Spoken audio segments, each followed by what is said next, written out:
I recently made the announcement in one of my videos that we do not do any formal writing instruction before 5th or 6th grade. And people were shocked. They had no idea what to expect. What do I mean? They wanted more information. So today, I'm gonna give you all the details. Why do we wait and what do we do in the meantime? Is there truly no writing happening in our house before 5th to 6th grade? We're gonna talk about all that and more. So let's get started.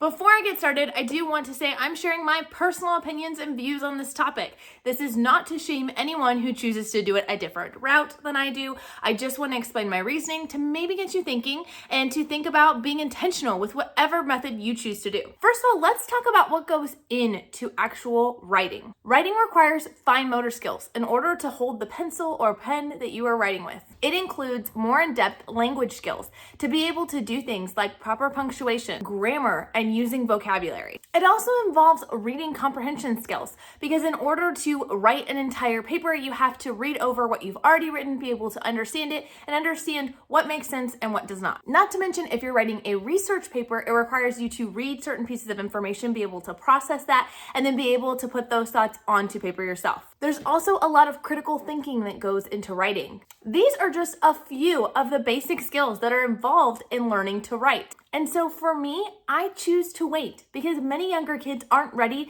to take all of those individual skills and combine them together to do the process of writing. We often wait till 12 years old or older to start writing with our kids because we find that as they get older, their higher executive functioning skills are working better. They've also had many years to get a better base level, all of those things we just talked about. And their typing and handwriting skills often increase at this age. It just tends to be a less painful experience and it tends to click a lot faster. But if I don't do formal writing in my homeschool, does that mean there is no writing happening in our homeschool? Absolutely not. This just means not a formal curriculum or a formal plan. We do look for lots of ways to incorporate writing in those early years, and I'm going to share with you guys a few of those ideas. We look for ways to make writing relevant, or rather, to use relevant activities to incorporate writing into. My daughter has loved to journal since she was little, so buying them lots of notebooks and pens, making those writing tools accessible to her, has allowed her to be able to just kind of flow with her thoughts and ideas. Writing thank you notes around birthdays or Christmas is another great activity to start those writing processes. Even my struggling reader and writer who has a lot of different special needs actually loves to write RPG character sheets. So if you guys are not familiar, role-playing game character sheets, basically he calls them stats and it goes through and it lists a character and it lists their strengths and their weaknesses and what they're best at and the things that they have in their arsenal, whether it's weapons or they have food or they have,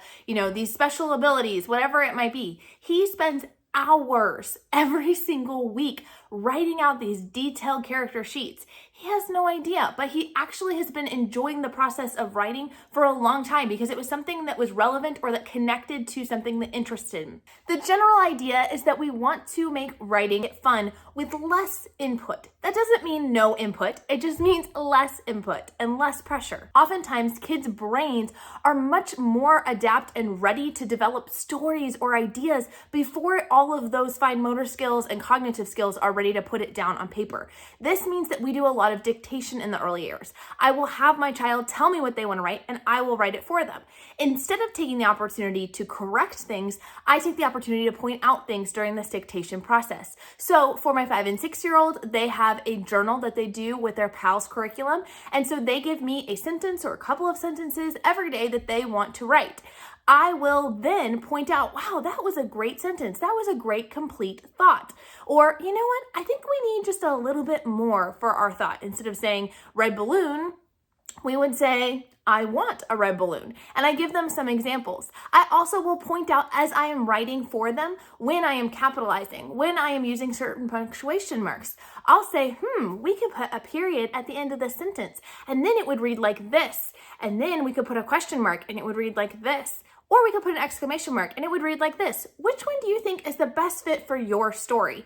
So we just use little opportunities and everyday moments to incorporate a lot of these learning skills and introducing them to these concepts before that 5th or 6th grade period. I also allow them to use voice to text at a young age. So we recently last year read Walk the World's Rim, and it was a read aloud that my kids really thoroughly loved, but none of them enjoyed the ending. So I had them write an alternative ending. For those who were old enough and capable, they physically wrote out an ending or typed up an ending. But for my younger ones, I allowed them to use voice to text. You can do this easily through any of your devices, and they were able to voice to text what they wanted to do.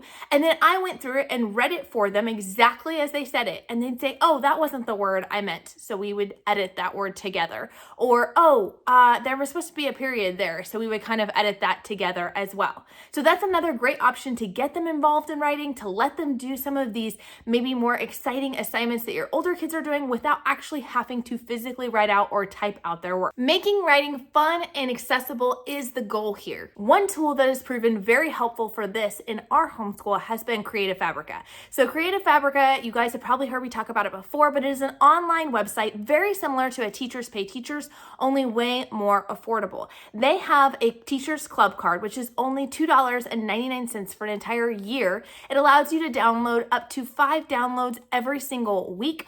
Or you can do what I've done and purchase the All Access Club card. It comes out to less than $5 a month, and then you have access to everything on their website completely free, no download limits. You can just get it all. And that's what I've chosen to do.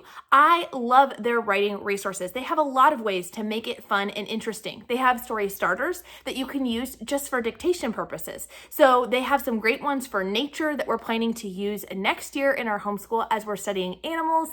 So they'll ask you a specific question about an animal, and then your child is going to answer that. They're going to practice formulating those thoughts, practice informing, practice sharing their opinions and views. They also have some really great writing and drawing pages that you can use to kind of get story starters for your home. Very, very simple things that you can do with your younger kids. So your child will have a page where they will have something ready to start their story.